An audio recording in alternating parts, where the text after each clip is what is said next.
So, Rook, feel like you're starting to get the hang of things?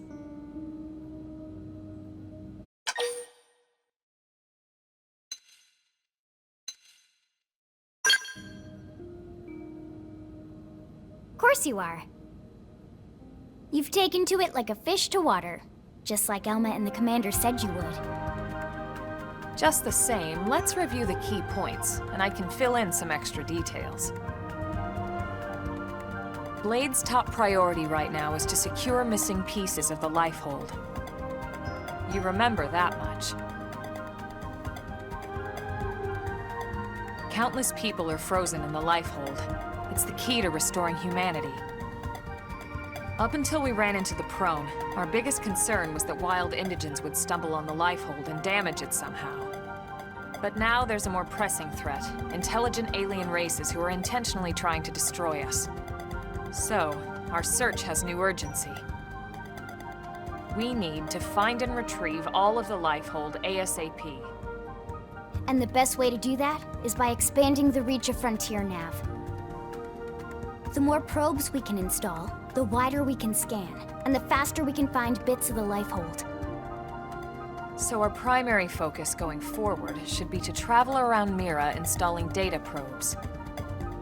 As many as we can, as fast as we can. I can't stress enough how important this is. You still with me?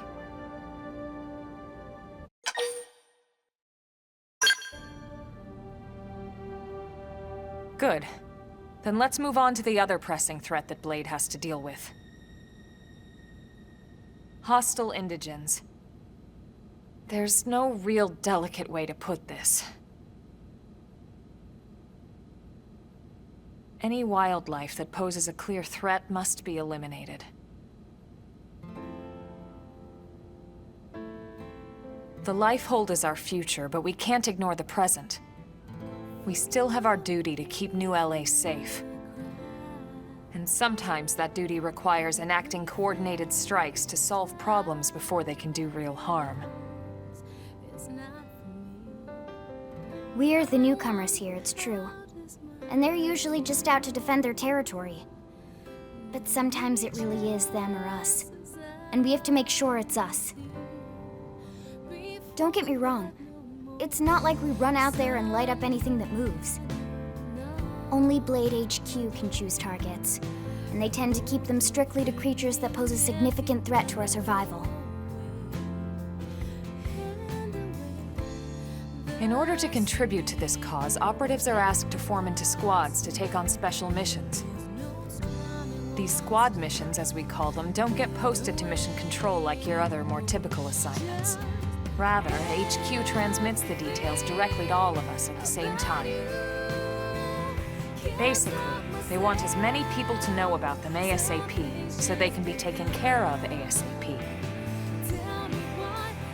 I'm sure you can imagine, but these missions aren't your run-of-the-mill little fetch quests. It's not the kind of stuff just one or two Blades could handle on their own. That's why squads can have as many as 32 members. And it's why we ask members to sign up to a squad beforehand. We can't have Blades play musical chairs whenever this kind of emergency hits us. But just remember, squad missions are not mandatory. You don't have to drop everything you're doing just to take one on. HQ has no way of knowing what every Blade is up to when these missions arise. If you're busy with something else, they'll understand. They need to trust our collective judgment with these things, and, well, so far so good. And I think that about covers the basics, right? Search for the missing pieces of the Lifehold, install data probes to expand Frontier Nav, and take on squad missions when you can to keep us safe. Got all that?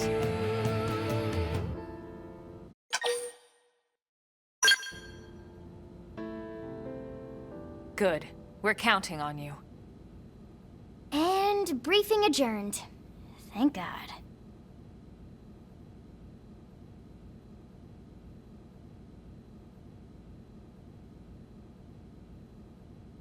Alright, well it's getting pretty late, isn't it? Yeah, let's call it a night.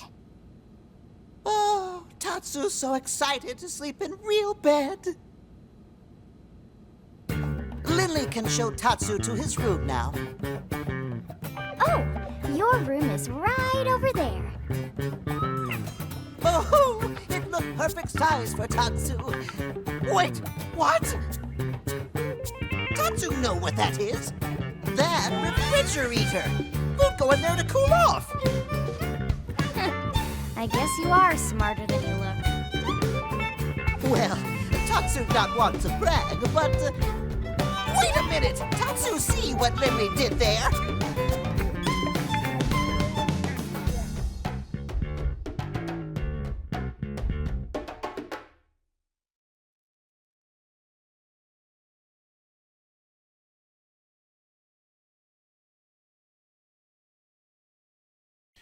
Interesting music choices for a basic conversation about online, but alright.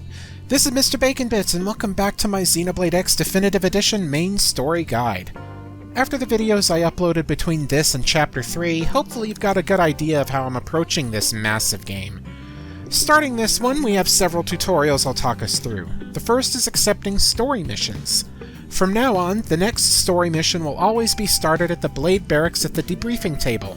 However, this time there's going to be some prerequisites before being able to take them on. This also talks about classes and skills, which I already dipped into on the Chapter 3 video. Reaching rank 10 on a class means you've mastered it and can move on to the next. Any skills learned can be carried over onto other classes. Switching party members can be done through the Active Members menu at any time, or by finding them at their usual hangout spots and talking to them. Survey rate percentage. This keeps track of the survey rate in the current region you hover over in the map screen, as well as total survey rate. Survey rate is increased by accessing new FN sites and clearing the goals in each segment. Strive to hit that 100% goal.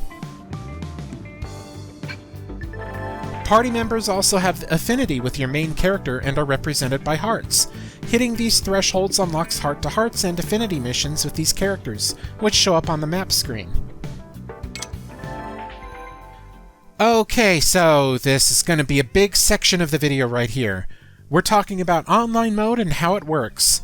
I'll be providing gameplay footage to go alongside some of the things we're talking about, but for the purposes of these videos, I'll mostly be offline on this character.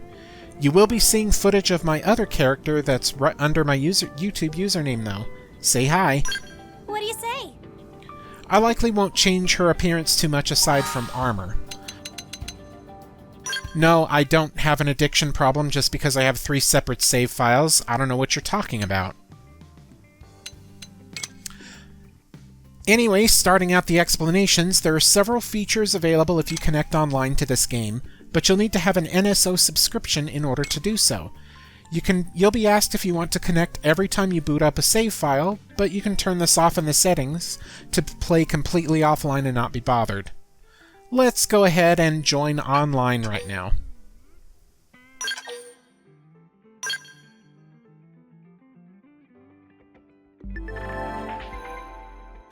Alright, now that we're connected, we have to join a squad. A squad consists of up to 32 players, and is more of an asynchronous multiplayer mode with some direct co-op options. First is squad tasks, which are randomized objectives shared among the entire squad and refresh every hour. The tasks usually involve collecting certain items or eliminating certain enemies or tyrants. They are marked on your mission tracker with a blue diamond icon with an S on them, and your entire squad can contribute to clearing these. Once a task is cleared, you'll gain material tickets. Online missions can also be tackled with players or solo with your own party members. At the back of the BLADE Barracks is the network console. You can use this to join up directly with 3 other players to tackle online missions. These missions are randomly given depending on the squad that you're in. In the previous version, they used to be tied to which squad tasks were cleared, but that's no longer the case. Some missions do unlock if you fulfill hidden objectives met in other online missions, though. So, because of all of this, I will have a full guide on squad tasks and the online missions in separate videos. Material tickets are special items rewarded through online stuff and survey rate rewards that can be traded for a number of enemy materials and are very valuable as a result. To use them, go to the online menu, Rewards, and then select Material Market. Alright, here's the squad selection screen. Quick Assignment puts you on any randomly selected squad that fits your level, and is probably the one you'll select the most. Play with Friends lets you play with your friends that have joined a squad. And then you can create or join private squads that are locked behind passwords. Good for gathering together a small community. The stuff at the bottom is in regards to World Nemesis. They are raid bosses that all online players work together for to fight and defeat, and can be joined through the network console. There are only 2 global Nemesis, Telethia Plume and Yggdrasilith Zero, and they appear at fixed intervals. The color of these determines their difficulty. When in battle with these raid bosses, their health is shown in resurrection points, or RP. Players gain RP the more health bars are eliminated. All players who participated in taking down RP will get rewarded based on how much total RP has been acquired. After a raid boss has been defeated, which means all its RP has been taken or it disappears, you can collect your reward items by going to the rewards section in the online menu. So with the basics of online being explained, now I've got information for our local party members. These are basic information screens of party members that can be recruited, which I can add on to a little bit, but will be dived into more detail with their respective character primers that I'll upload momentarily. As we've seen, Elma is a reclaimer in the class Full Metal Jaguar, which is a class that relies a lot on positioning. Due to her skills and art selection, she's more focused on a melee role. Lynn is an outfitter who remains in the Shield Trooper class, which means, surprisingly, she's a tank. She grabs enemy aggro and deals a ton of damage in order to maintain it, so it's recommended to focus on boosting her resistances so she doesn't fall in battle quickly. We can also recruit Irina and her partner Gwyn. First, for Irina, she's an interceptor with a custom version of the Psycorruptor class. Defensively, she's very frail, but she's amazing in a support role, with arts such as Smooth Recovery and Last Stand. Gwyn is an interceptor in the Samurai Gunner class. He has skills and arts that offer either durability or offense, but is not great at either unless you specifically focus on one or the other. Trying to balance both causes him to underperform noticeably. Finally, Doug can be recruited as well. He's a Harrier in a modified version of the Blast Fencer class. He focuses on debuffing while also offering decent DPS, making him a valuable asset against strong enemies. I'm gonna go ahead and leave my character alone right now, for reasons. So let's get more into online features. Alright, so, online features. You can connect to server in case you got disconnected, which may happen if you idle for too long. You can also change squad, view a player list of members in the squad, or your friends list or followed players, a wide assortment of different rankings, and rewards, where you can obtain scout rewards, division rewards, global nemesis rewards, and use the material market. Division rewards are daily rewards that can be retrieved even when offline. Your rewards are dependent on how many people share the same division you chose. As for scout rewards, let's head outside. Alright, so, remember the scouting terminal next to mission control outside the barracks? This is where you can actually recruit other players to your party. Not literally, though. They'll actually be AI-controlled versions of other player avatars. Your avatar can even get recruited, but you might want to set up your online profile. To do so, go to the Party menu, Status, and press X on your character. Your profile is basically just setting your own custom greeting. Once you've done your profile, you can register your avatar as it currently is through this console. And if you have been scouted by other players, you'll receive rewards to be obtained through Scout Rewards. You can auto-register your avatar through the settings as well, which will automatically update whenever your avatar has been upgraded. Scouting Blade members has an hourly fee of credits paid up front, depending on how many hours you plan on using them, so be sure you're not breaking the bank when hiring higher-leveled ones. You will get reimbursed for unused hours if you take them off your party, though. The Scout console isn't the only place you can recruit other Blades to your party, though. You can find them out in the world at random and recruit them by talking to them. So what is the point of scouting? Well, they're a fantastic source of material tickets. When scouting a Blade, you'll notice 3 notches on the lower right corner of their portrait when in battle. Help them grow by battling enemies and doing other stuff, and each notch will be filled, being shown as a Blade Scout level up. The more of these notches are filled, the better the rewards you get when releasing them, including large amounts of material tickets. You can even bring them into online missions to multiply the amount of tickets you can obtain upon clearing them. Going back to the Barracks Network console, there's 2 other categories for missions, those being Time Attack and Support. These are available offline, but as of now, we don't have any Time Attack missions unlocked. Support missions, however? These were DLC missions for the Wii U Japanese version, and the localized version locked them behind post-game, probably for good reason.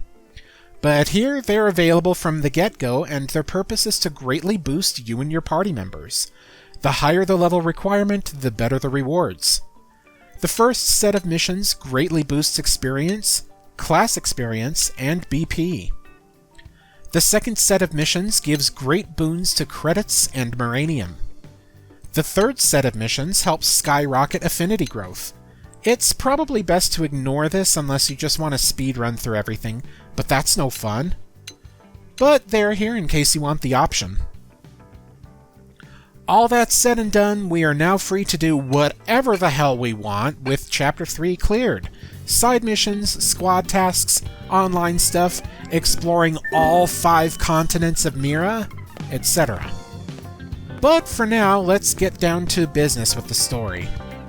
If we look at the next story mission, it has some requirements, which are 15% of Primordia surveyed, and the professional mission cleared.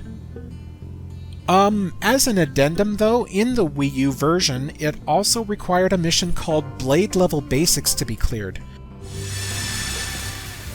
But this mission was removed for this version, as it deals with introducing a mechanic that was entirely removed: Blade levels and division points. As you can see on the footage here, originally you got division points by doing any sort of task, such as collecting items, unveiling treasures, defeating enemies, or helping people out by doing side missions.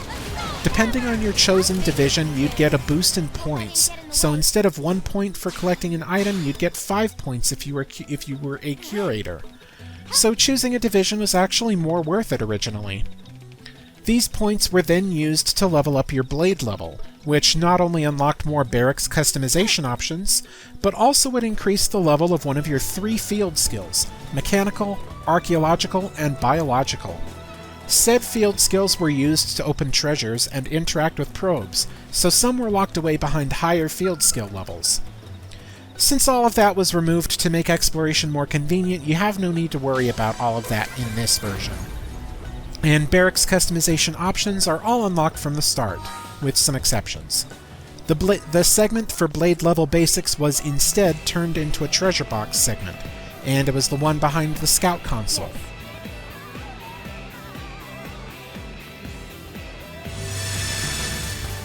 As for the remaining mission, the Professional, I already uploaded the video for it, so I recommend checking it out. It's helpful information.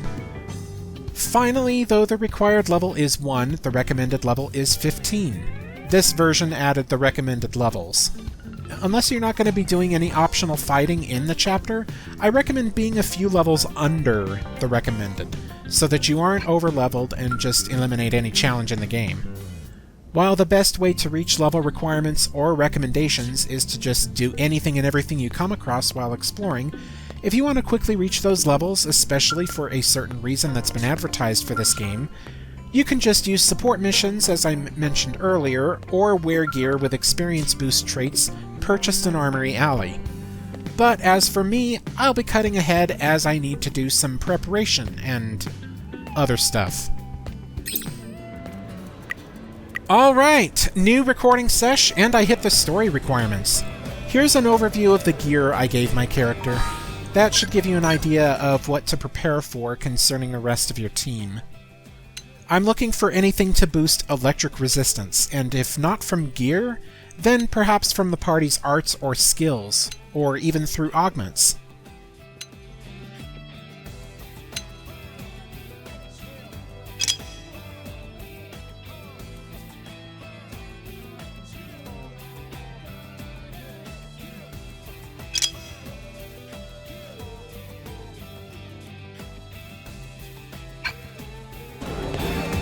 Elemental resistance up augments can be crafted at this point, and if you don't have the parts for it, remember that they can be found at the material market in the online menu.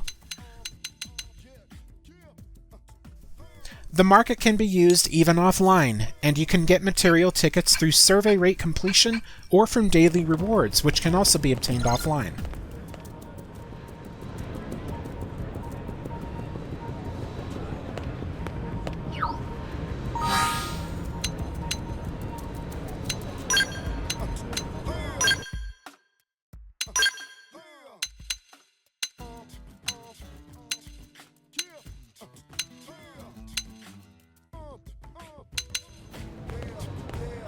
Before we get started, here's a list of new, normal, and affinity missions that can be done after having cleared Chapter 3.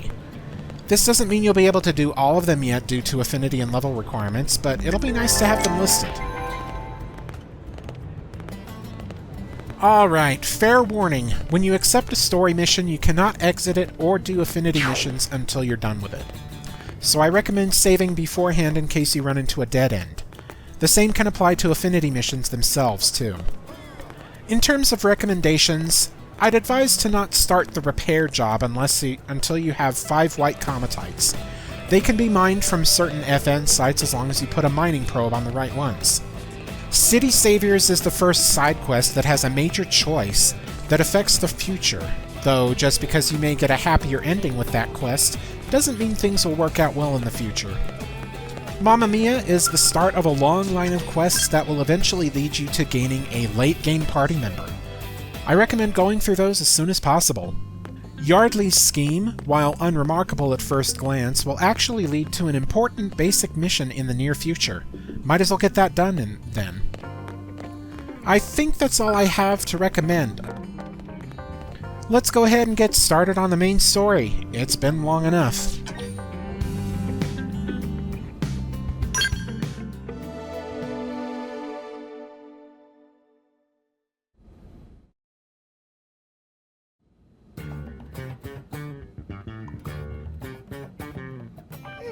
What should I whip up today?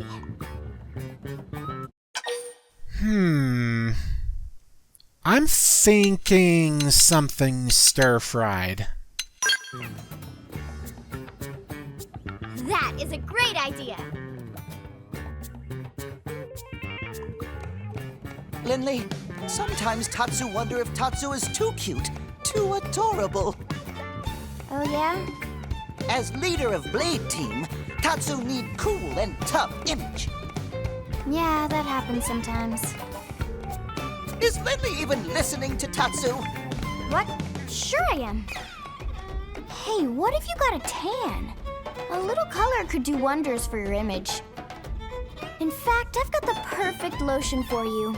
I'll even help you apply it. Well, okay, if Lindley insists. Wow, thank you, Lindley. Tanning oil smells so sweet, and is a bit sticky. Tanning oil? That's just plain old honey. It's the crucial step for a perfect chicken sauté. The honey marinade. Lindley! Tatsu, not chicken! Tatsu is Tatsu! Oh, right. How could I forget? Lindley is not funny! Tatsu is not laughing! Okay, folks. Hope you're hungry.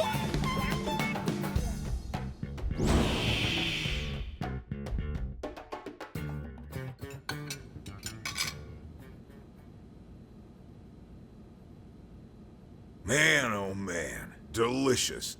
Lucky thing I happened to be in the neighborhood. You say that every time, Commander, but you always arrive as we're setting the table. Oh, you don't say.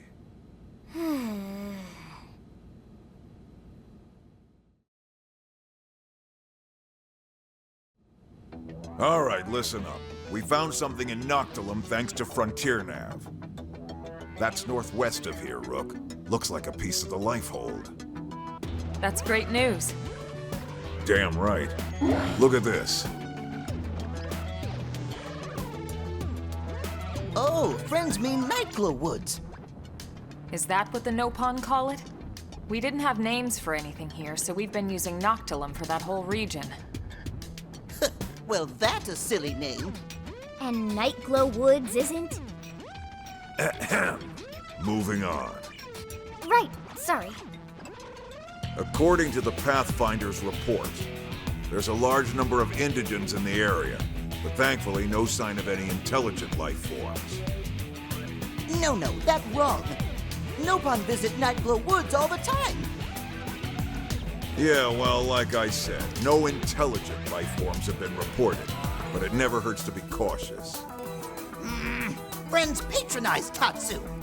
Nopon proud and brave people with rich history, you know. Pipe down, small fry, or I'll make that nickname come true.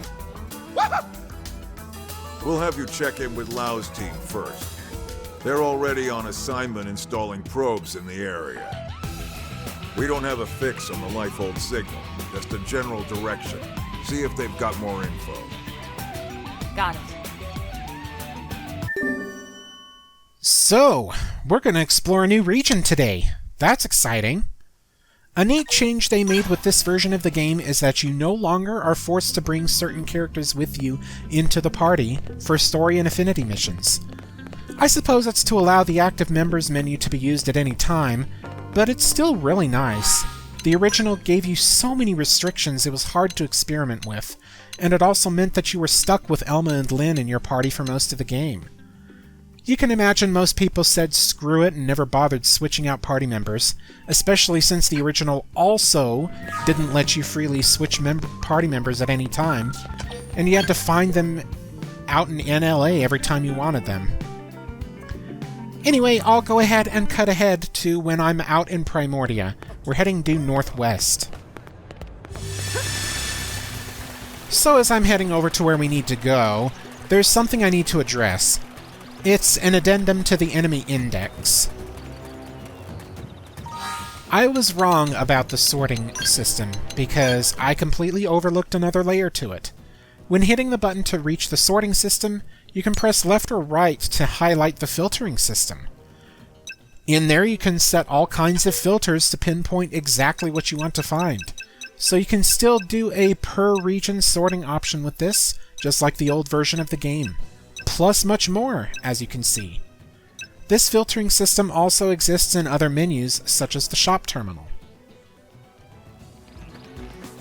From other missions, you can tell I've already gotten that FN site. But we have Lau here.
Hey, hey. Look who it is. Lau, it's been a while. It has. Are you going to introduce me to your friends? Where's Danny and Boris? These are my new team members. As for Danny and Boris, we had a bad run-in with a powerful indigen. They didn't make it. I see. Hey, look. I'm sorry. I hadn't heard. It's okay. And what's up with this onion thing? You using it for rations or something? Tatsu not onion or ration. Tatsu is Nopon, brave and distinguished people with long history on Mira. It talks. Where'd you find this thing? Rescued him. He was about to become lunch for some prone, these hostile Xenos we ran into. He's agreed to serve as our guide here. Wow. Okay. And you? What's your story? Are you really as young as you look? Sure am. 13 years old inside and out. I'm Lin-Lee Ku. Well, hello, Lin-Lee Ku. You must be something to be able to make Elma's team at 13. All right. What about you? My name is Baekun. I'm Lao Huang. I head up Pathfinder Team Belisarda. Good to meet you. You've got an interesting crew here, but they seem capable enough. I chose them personally. I figured. So, I heard Nelson's whole team got wiped out by some nasty new Xenos. Is that true? Yeah, those prone I mentioned. We're not sure if they're the ones that destroyed Earth, but their tech certainly seemed advanced enough. Really? We better watch our backs. By the way, we picked up a Lifehold signal in the direction of Noctilum. Have you or your crew come across anything? Where? Around here? I take it the answer is no. Yeah, this is the first I've heard of it. We bumped into another team and they didn't mention it either. I see. All right. We were hoping your team might have a lead or some more info, but no such luck, huh? Well, thanks anyway. We should go.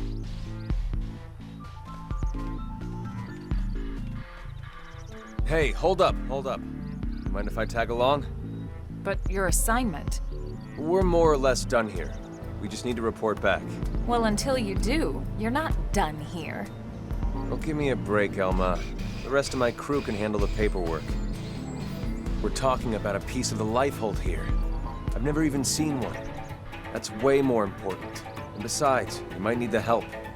Finding it or handling the indigens that get in your way. Now come on.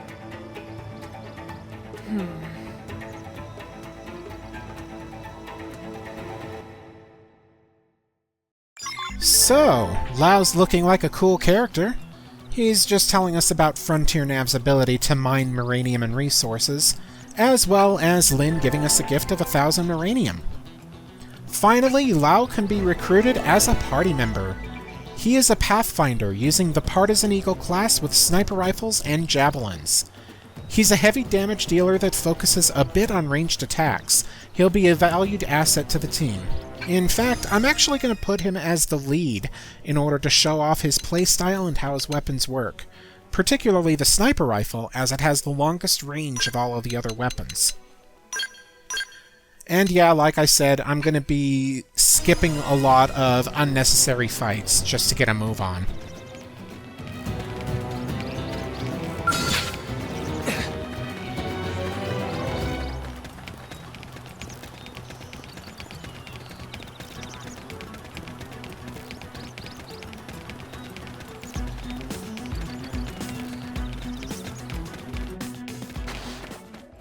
As we step into Noctilum, we have some new weather effects to dive into. Pretty place, isn't it? Anyway, clear, rain, and thunderstorm can occur at any time of the day, with rain causing the debuffs Beam Attack down 1 and Critical Chance down 1. Thunderstorm provides Beam Attack down 1, Electric Attack up 3, and Ranged Accuracy down 2. Remember the electric resistant stuff, this could prove to be a nuisance. Energy Mist also only has a chance of occurring between the hours of 19 and 5, and offer ether attack up 5 and potential down 5. Finally, dense fog is a bit dangerous. It can only occur between the hours of 5 and 19, and inflicts critical chance down 3, melee accuracy down 3, and ranged accuracy down 4.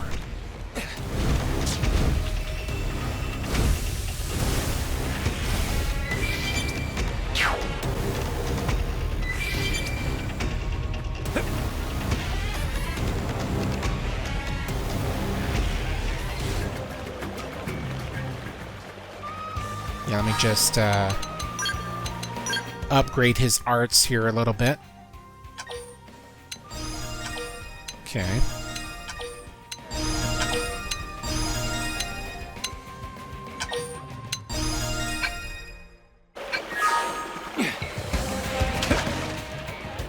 Noctilum, as you can see, is a very densely populated jungle with many flora and fauna. But it's not just the dense jungle. There's a wide variety of biomes within this continent as well, with areas such as a huge lake with waterfalls, gorgeous blue plains, and even enormous overgrown plants that could be the home of dangerous indigents. We won't be visiting all of it today, just this small southern area. And yeah, I said small. It's still really huge over here. This is a good area right here. Old Dragon Tail Tree. This is kind of like a I would consider this like a central landmark for the southern forest area. Let's go ahead and hit story mission. We're just going to be heading down this pathway.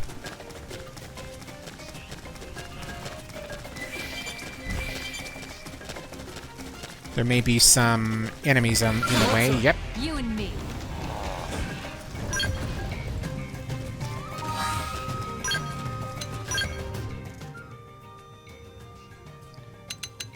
I was thinking about changing his armor, but no, I don't need to.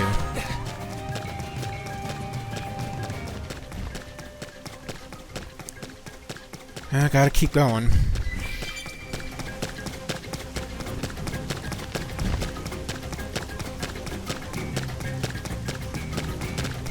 Here we go.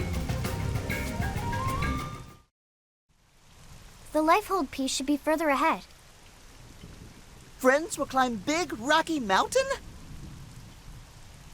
But how? Tatsu has tiny feet, stubby, flimsy limbs. No spine either. But the turnip does have a point. I don't think there's any way we could scale those cliffs. Agreed. We'll need to take a detour. Let's try going around that way.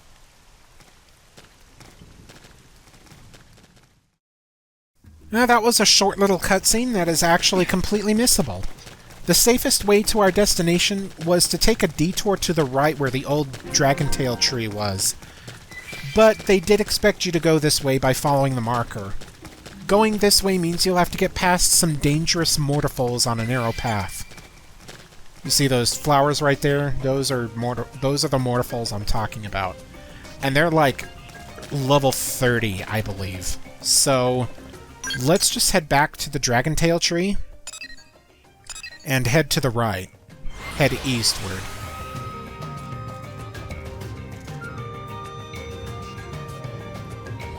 Right over there. What am I doing here?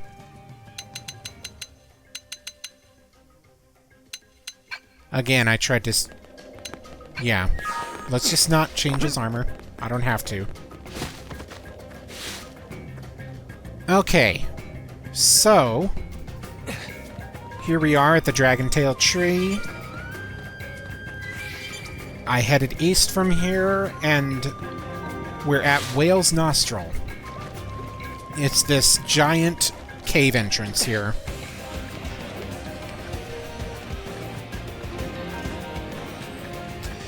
This is actually the safest way through. Just keep... yeah. And judging by the lamps here, there's going to be something of importance here later on. Depends on, like, side quests and stuff. Over here, we can actually go down this way to get a treasure. But I would advise caution if you were to do this. Because since I took the bait for this treasure, we're blocked off by a tyrant and its kids. Taking them on all on at once is sure to be dangerous, but since I have a long-range attacker, I can do this. Target one of the lesser enemies, shoot it with the rifle to engage in battle, and then tell my party to assemble near me so the others don't get aggroed. Repeat this, one by one for each enemy until only the tyrant remains. I decided to keep the tyrant fight here to show how Lao works. You can see a benefit to his kit from the very start, especially with the existence of quick cooldown now. Remember how I said that he's a big damage dealer? Well, this is why. He specializes in inflicting electric resistance down and then striking with electric-based arts, which increases his damage potential. Arcing Horn isn't his only electric art either, so as his class grows, you can keep going with this build. He also has an art that casts Electric Reflect, which bounces electric attacks off of him and back onto the enemy, taking no damage from it as a result. Any Reflect arts can be enhanced by equipping Reflect augments of other resistances as well. That way you can reflect other elements other than electric when you cast the art. But as a warning, Reflect augments are rare and cannot be crafted.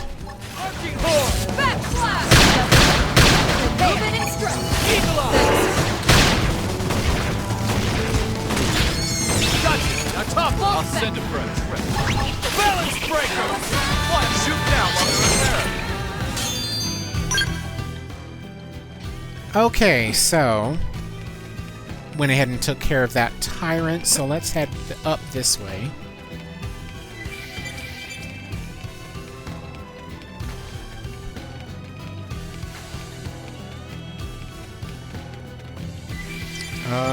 There's another treasure up here, so I might as well get that.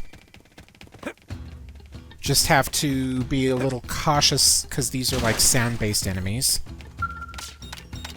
Although at my level, I don't know if they'll, like, actually be aggroed, but whatever. If we head through here, we can actually end up at Yagami's Vista. This is a scenic viewpoint that can actually be reached via that narrow path of mortarfalls that I mentioned before. And yeah, but this isn't where we need to go. Taking that path would have gotten us into this cave anyway, but, you know, just without having to pass by level 30 enemies. Taking this other exit, though, will get us to where we need to go.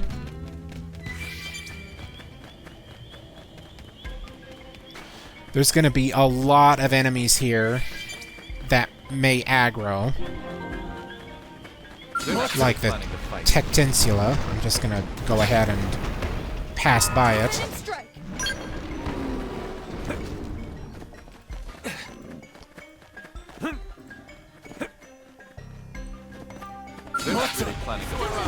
Concentrate your melee attacks. Not my forte, but if you insist.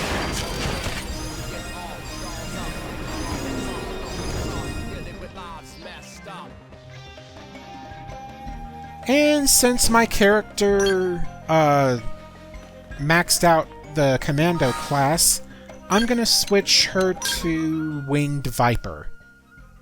Further develop the dual swords and dual guns. There's also a Javelin and Sniper Rifle class, which is what Lao's class is.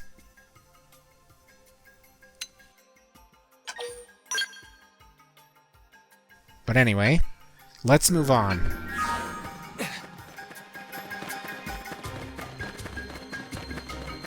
Come on, you and me.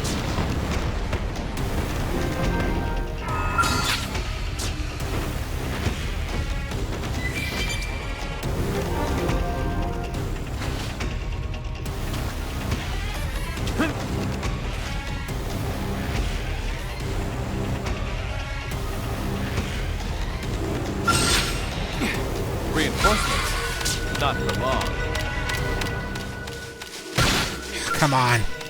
We need to keep our I'm trying to, like... Come on, I'm trying to get this FN site. Whenever you take damage, it kind of it interrupts your, like,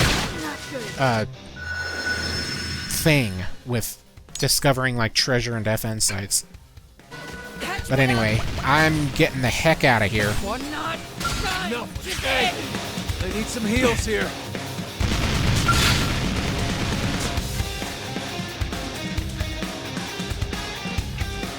They're tougher than they look. Help!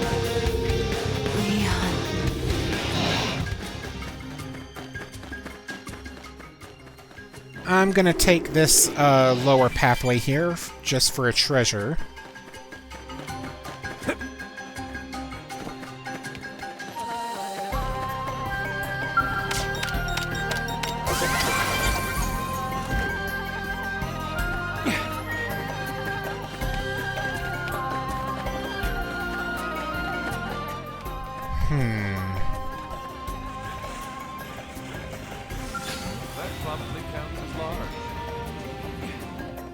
Yeah, I wouldn't recommend going down there. What's up? You and me.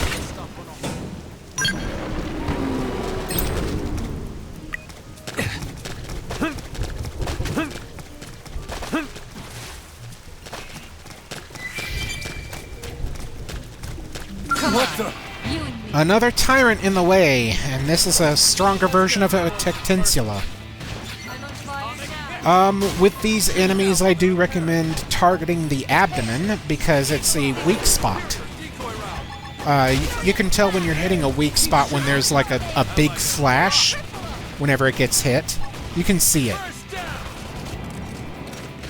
Just take down the abdomen so that you can do a lot of damage. And, you'll end up seeing me, like, comboing Arcing Horn a lot in order to do a lot of damage. Yeah, you can see, like, how much damage I'm doing.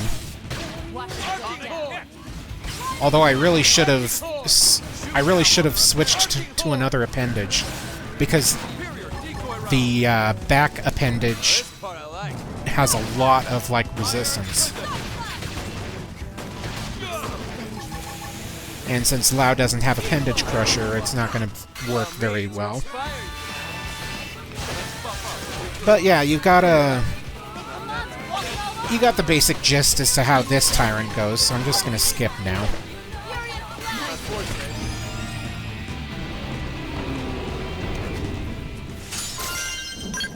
Okay, just a little bit further.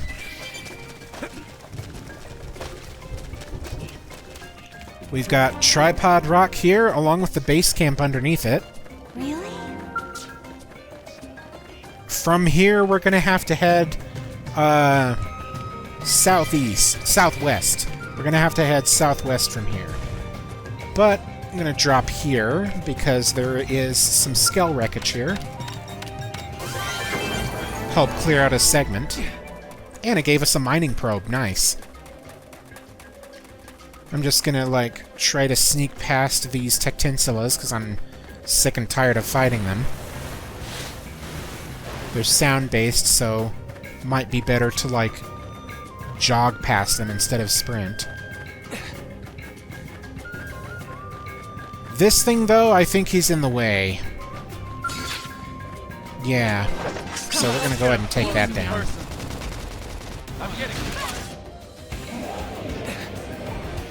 Okay.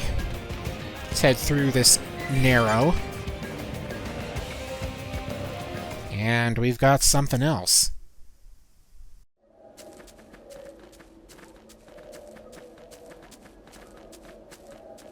Friends, hold up! Something coming ahead!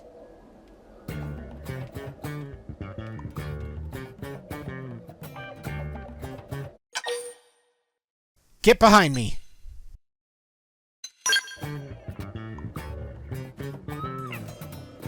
Hey! Down in front! I can't see!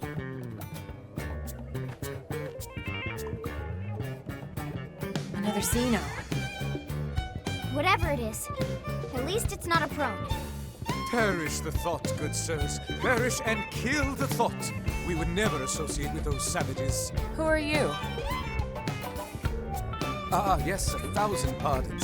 We are called El Serum, or just El, if it please you. Like the proud no-pawn among you, we have inhabited this planet since times of antiquity.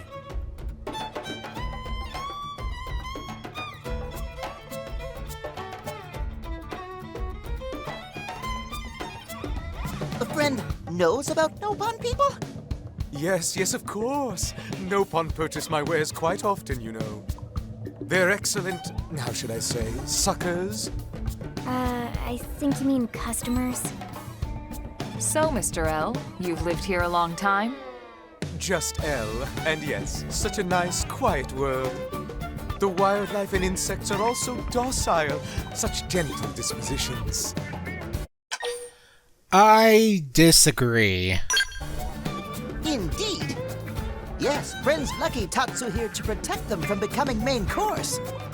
Yeah, because we can toss you out as an appetizer and run away while they're snacking. Well, the creatures here are hungry, yes, granted. Gentle disposition my butt. It's just, What?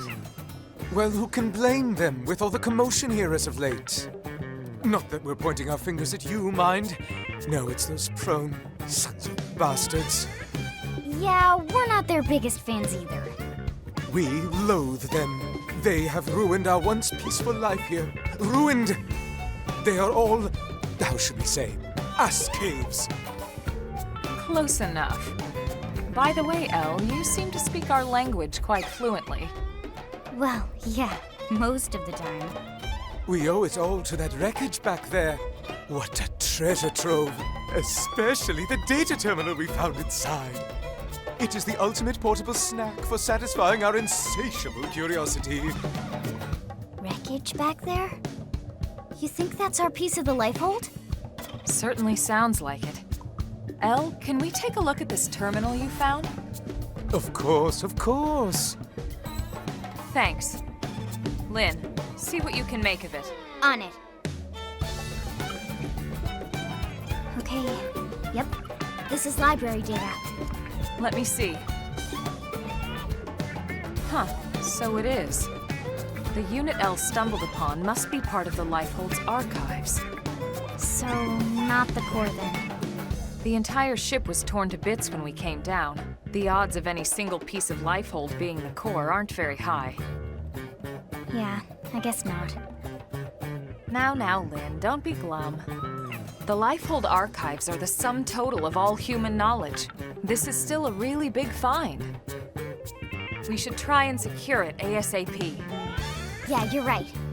Now might not be a good time. Why not? Why else? The ass caves. We just came from there, and prone are all over the wreckage. What? Uh-oh. This is bad. Very bad. Let's go. Apologies we didn't mention it before. We assumed you'd abandoned it. Allow us to show you the way. After all, as you say, too many heads are better than none, right? Close enough.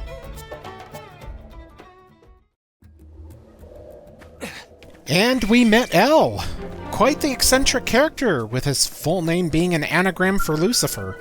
I'm sure that doesn't mean anything, right? After this chapter, he'll become another recruitable party member, so if you want to keep his admittedly funny, use English idioms wrong dialogue with you, that's a plus. Though this is already a juggle of trying to keep affinity up with all these characters. At least it's a bit easier to manage this time. And another tyrant here, which you'll likely wind up running into. He's like right in the way. Very easy tyrant to take down, though.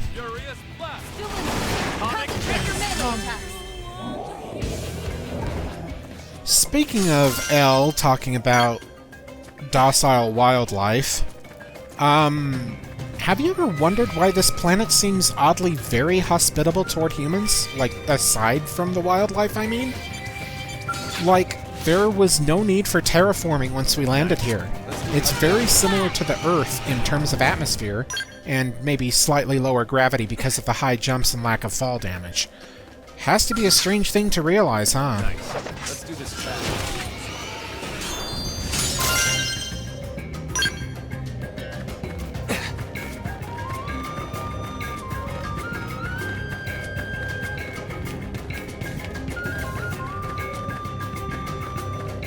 Come What on, the? you and me.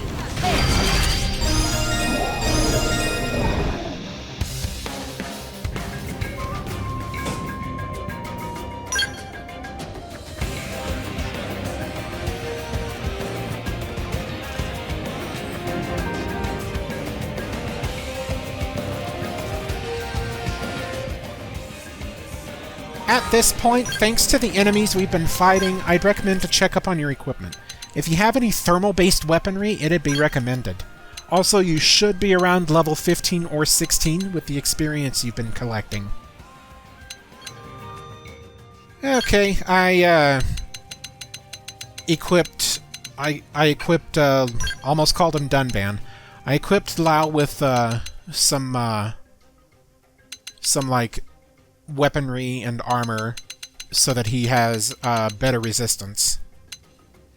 Because that scale armor he starts with gave him, like, a negative resistance on everything. Anyway, this is bad. Oh no!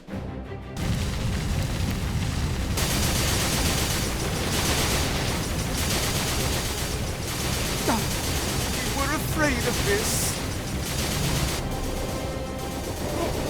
Why? Do these monsters just destroy everything they see? No. This is organized, calculated. We aren't the only ones hunting down the Lifehold. What was it? All Earth aliens must die, right? We have to try and salvage what we can. Let's go.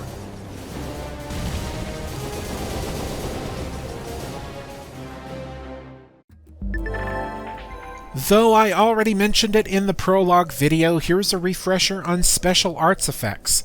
Some arts have different conditions to meet in order to have bonus effects, such as extra damage, dealing stagger, etc. Usually when those special conditions are met, they'll have that blue exclamation mark on them when ready to use. And also a refresher on toppling. Toppling can be done on an enemy outright, but if it has resistance to topple, stagger it first, before inflicting topple. Remember that Lao's Balance Breaker can inflict stagger if used right after another melee art, and Lin has Wild Down that can inflict topple. Lao's first down art can also inflict topple on humanoid enemies, which will be useful right about now. Take down these prone. They're destroying a part of the Lifehold. Take note of whichever element you might have the weakest resistance to, and focus on that prone first, using your battle commands if you have to. The left destroyer has an ether weapon, the middle has a thermal weapon, and the right has a beam weapon. I'm focusing on the right one.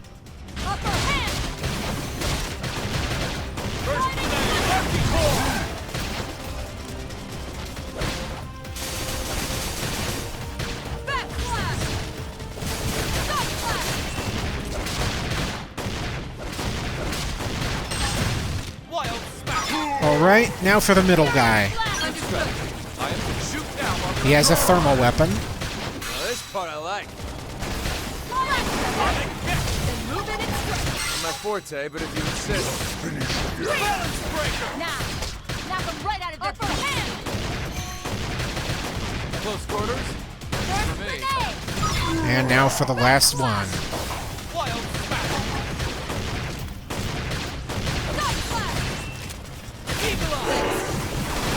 Furious blast! Arcing horn!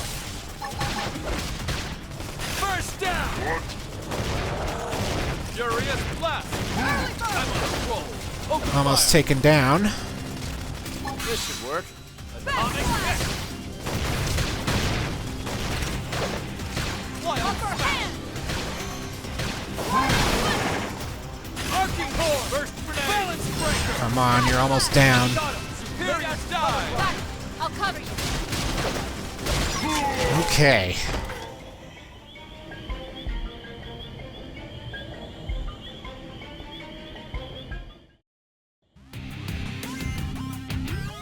Mistress Goetia, these are Earth Angels. Well, well, well. Seeing truly is believing, isn't it? Who would have thought?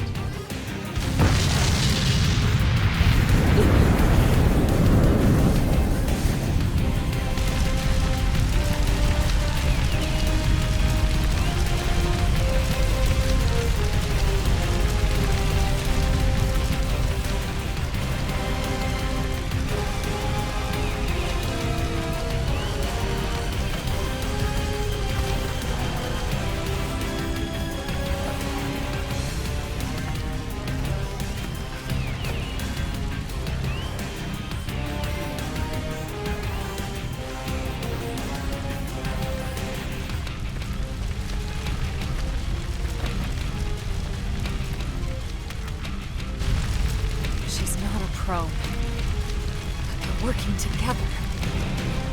Why would you do this? Why do you hate us? Hate. Human extinction is duty. Our duty is gangrene. Gangland. So that's what you call yourselves? Indeed. Humanity is a blight, a great cancer festering on the cosmos. Our job is to eradicate it. Humanity is here in peace. What gives you the right to destroy the Lifehold? Is that what you call it? So pretty. Your language, your technology. And yet, so dangerous. You must be purged. This is our calling as Gangly. The cause of the righteous. Then you'll forgive us for defending ourselves against your righteous cause. Well, this should at least be more entertaining than stamping out the lives of your sleeping friend.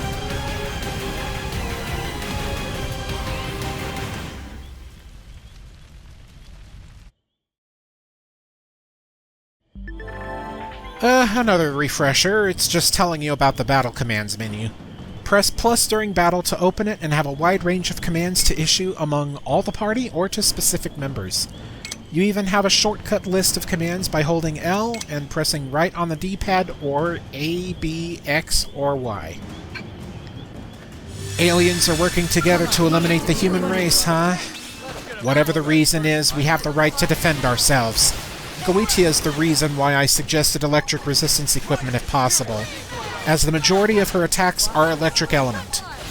She has a couple of Marnik Rooks by her side to help her out, one with an assault rifle and one with a sniper rifle.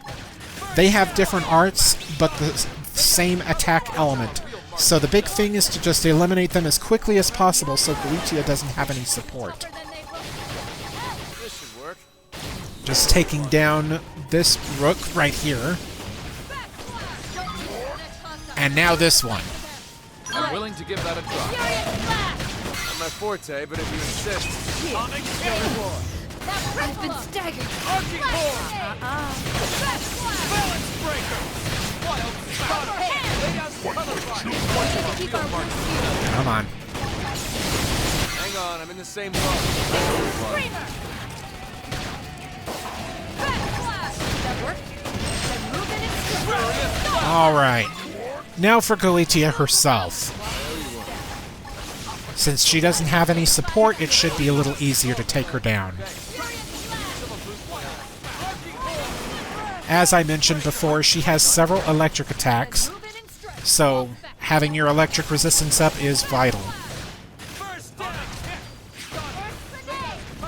Already halfway through her health, wow. When did that happen? But this thing right here, crackling electricity, has enveloped Goetia. That means that she has a spike aura now. It deals electric damage every 2 seconds when you're in close proximity to her. So if you want to stay alive, I'd recommend to switch to ranged whenever she uses it. You might want to tell your party to do the same, though doing that will affect your soul voices. Take beatings like this. Watch your step. Before it all goes dark. Arcing hold! Balance breaker! In case you're curious about what spike damage looks like, it's basically the purple numbers that pop up. They're not popping up right now. I guess because we have like...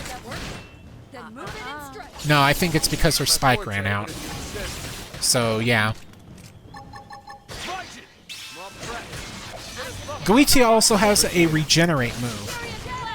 If you can catch her about to use it, use an art that can inflict topple or stagger to interrupt her. Now I'm getting somewhere. I'll run you This strong as I needed to be. touch.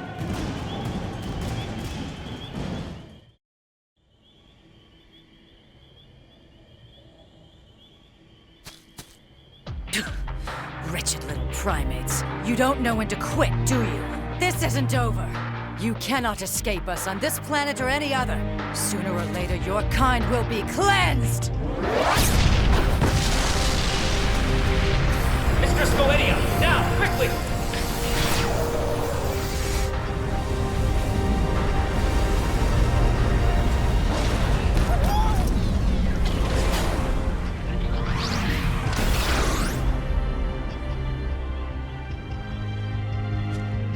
That mech. Could it be?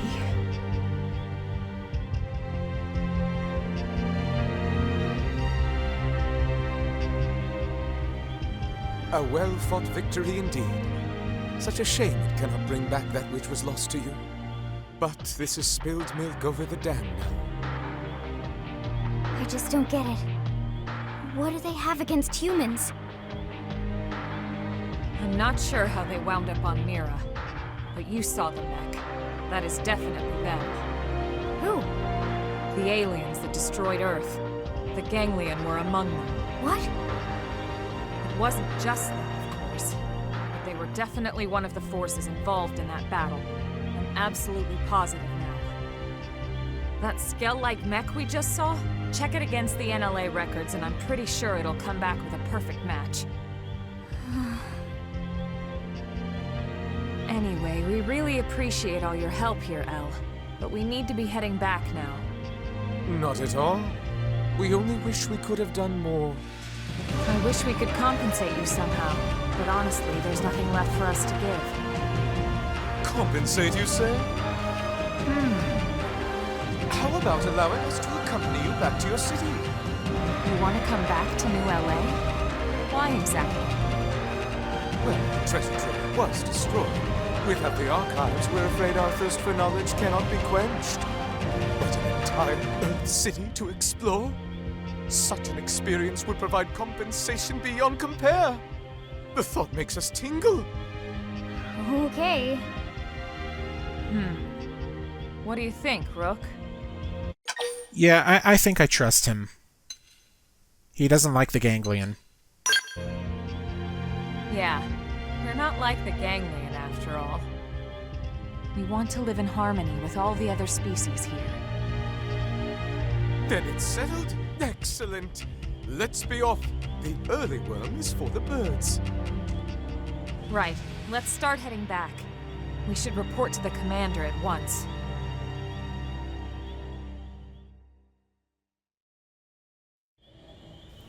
Well, this sucks. All we have to do now is head to NLA.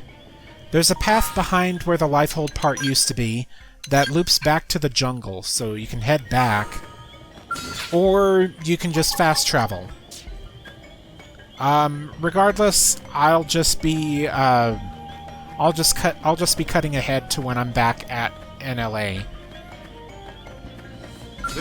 It's just a shame that Goetia is part of the Ganglion Alliance because... God damn! Alright, we're back at NLA. Let's report at the Blade Tower our findings. Things aren't looking good.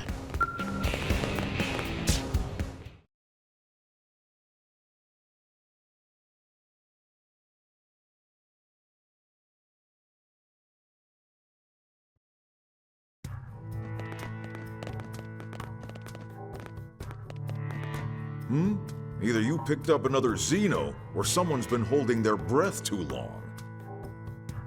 This is Elle. We met in Noctilum. We are El Sirif, if it please you. This planet has been our home since days of yore. Oh, a long-time resident? That's why we brought him back. His knowledge could prove invaluable. I'd like to request permission for him to stay in New LA. We can't allow just anyone to waltz into our city on a whim. How much do we know about him? I know enough. Enough to say that we can trust him. All Mira natives are good, honest folk. Yes, Tatsu, yes. Anyway, Elma, you do seem quite sure of yourself. All right, I'll share the responsibility. He can stay. If that's acceptable, Mr. Director General? If you're both certain, so be it. Many thanks, good sirs. Truly, we are walking on the 9th cloud of 7th heaven. Please call us Elle. The rest is far too formal. And honestly, we prefer Elle anyway. More importantly, Colonel, what happened with the Lifehold unit? I see. So it wasn't the core after all. No.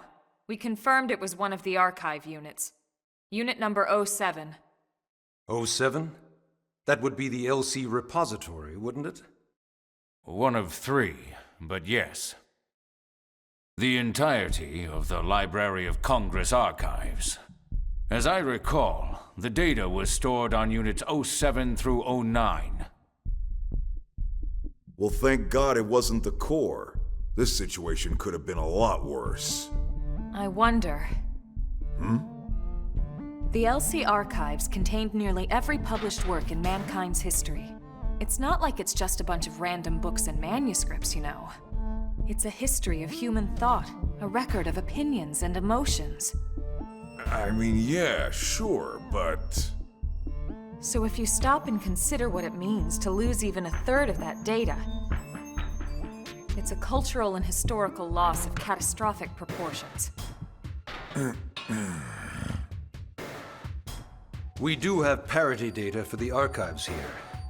We know which unit was lost, so hopefully we can find some way to restore it. Let's hope so. Moving on. These ganglion, you're certain they were involved in the destruction of Earth? Here, see for yourself. The left shot is from a battle over Beijing, the right from our encounter. Son of a... Is it possible this is their native planet? Tatsu told us they aren't from here, and Elle confirmed it. They're recent arrivals. Very recent. So, either it's one hell of a coincidence, or they followed us. Considering they appear to be systematically targeting the Lifehold, I'd say that leaves no question they followed us here. Could they possibly know the purpose of the Lifehold? Maybe the whole reason we haven't found the core yet is because those scumbags already trashed it.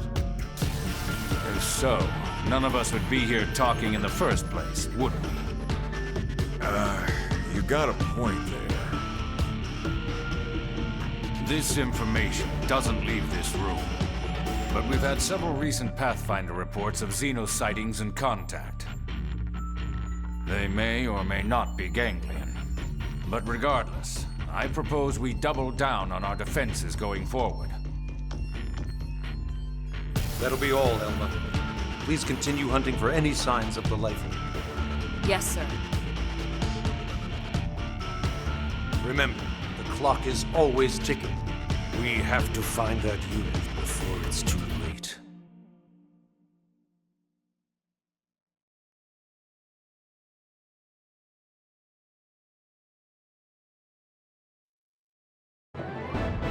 With that, Chapter 4 is done. The stakes have been raised. We not only have to find the Lifehold, but we have to do it fast, as the ganglion are here and want every trace of us gone. How did they end up on Mira, and why? Answers for another time, I suppose.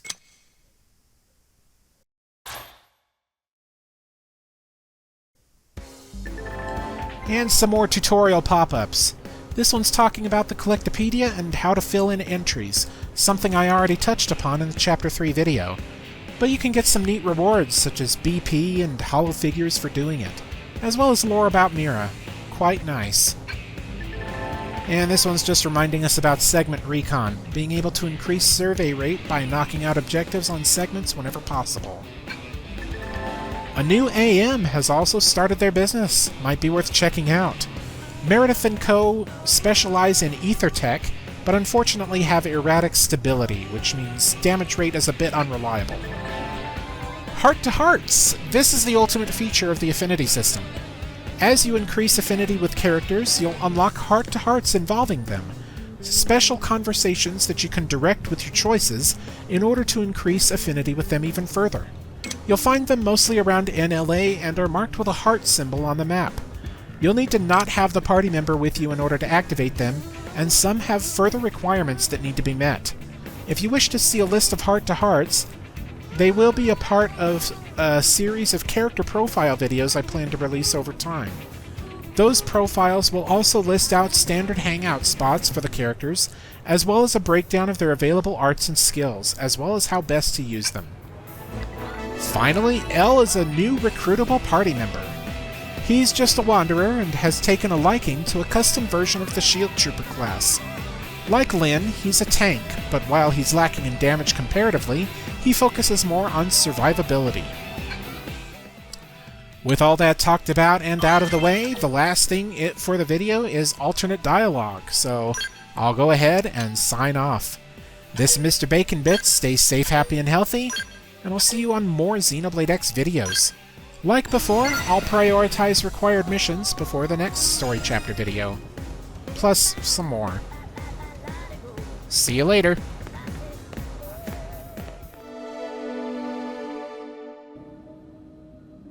So, Rook, feel like you're starting to get the hang of things?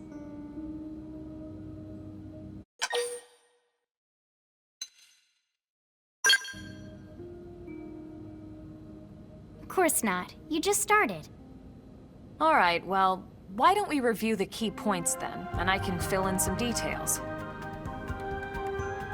Blade's top priority right now is to...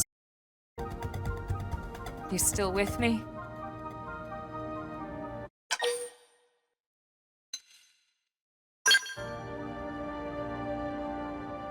Okay, once more from the top then. Blade's top priority is to keep us safe. Got all that?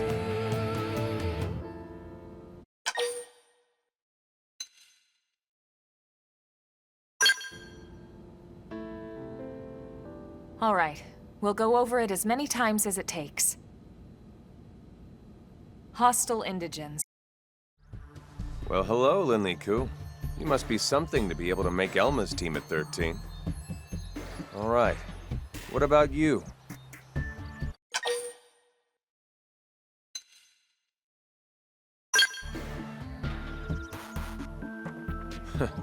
Aren't we the friendly one?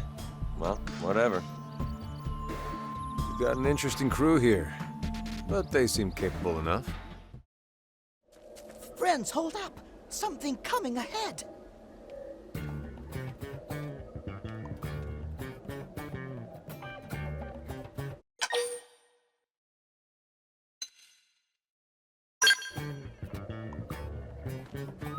Don't worry, I'll protect you.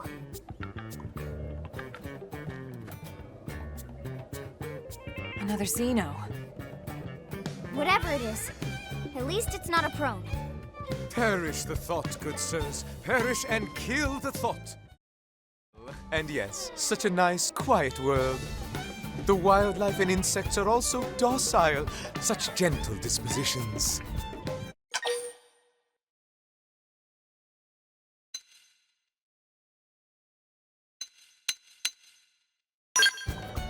Are you kidding me? They attack us all the time. Well, the creatures here are hungry, yes, granted. Gentle disposition, my butt. entire Earth City to explore? Such an experience would provide compensation beyond compare. The thought makes us tingle. Okay. What do you think, Rook?